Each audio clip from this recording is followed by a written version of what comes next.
Uyghur people have been facing discrimination and persecution at the hands of the Chinese government for decades.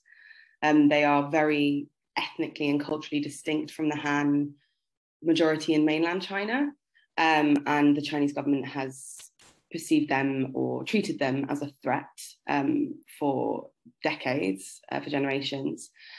But over the past 5 years, they've been facing genocide, which has taken the form of it's got lots of symptoms. So that's included mass internment in concentration camps. It's included forced birth prevention measures, network of mass surveillance, high-tech surveillance, in-person surveillance. It's also taken the form of widespread forced labor throughout the region and forced labor transfers.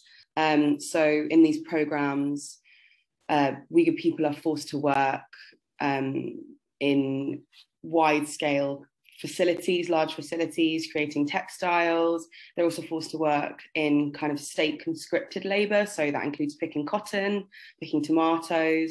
And they're also taken in transfers very far away from home to live in kind of culturally alien places, cut off from family, often unable to see children, to see relatives. And it's very kind of important to recognize that these forced labor programs are not just about sourcing cheap or incredibly cheap labor. It's also about destroying a community, because the purpose is to really create fissures in the fabric of Uyghur society, to really beat down the kind of Uyghur spirit. And so they are the tools of genocide. The vast majority of China's cotton is picked in the Uyghur region, which means that doing any due diligence on those supply chains is essentially impossible, because companies, organizations haven't been able to do due diligence on the Uyghur region for years. The Better Cotton Initiative actually pulled out, refused to do reporting a couple of years ago because of issues around getting any kind of due diligence done. So that means that the vast majority of China's cotton is potentially tainted by Uyghur forced labor, at high risk of that. And that's 20% of our global supply of cotton. So that means that translates roughly to 1 in 5 items on the global apparel market being potentially tainted by Uyghur forced labor. So it's a massive crisis. Corporations have a role to play, governments have a role to play, and consumers have a role to play.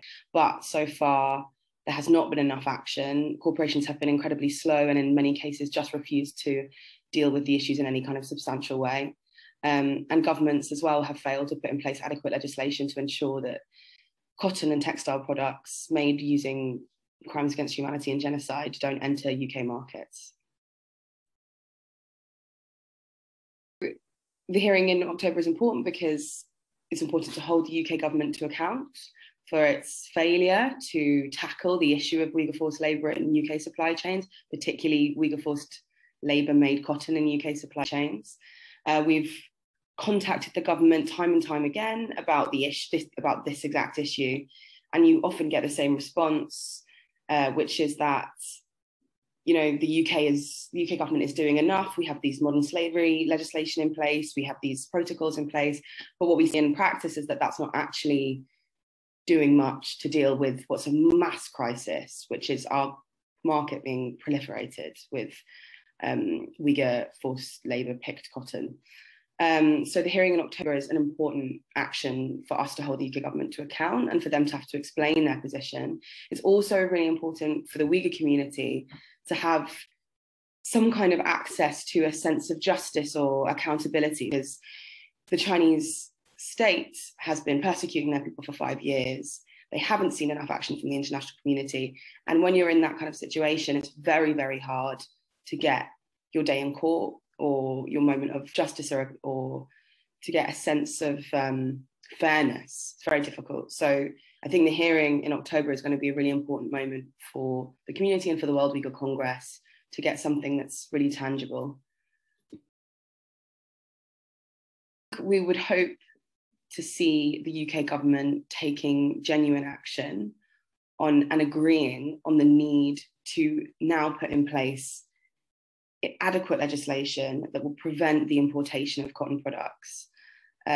Because as GLAN is arguing, and as World Uyghur Congress our position is that the importation of these products is illegal. And the UK government should take leadership and policy leadership in putting in place the measures necessary to prevent the continued flooding of UK markets with this kind of cotton product.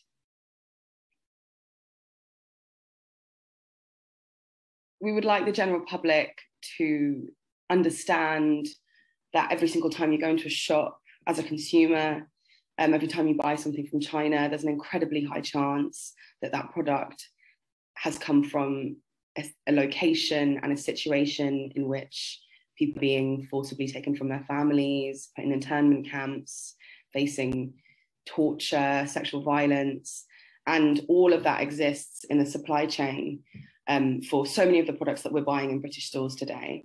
And as a consumer, it's really important, A, to use your buying power, and B, to encourage your government to take action on this, because none of us in the UK want to buy the products of genocide, but we have to say something about it and demand change so that we can stop doing so.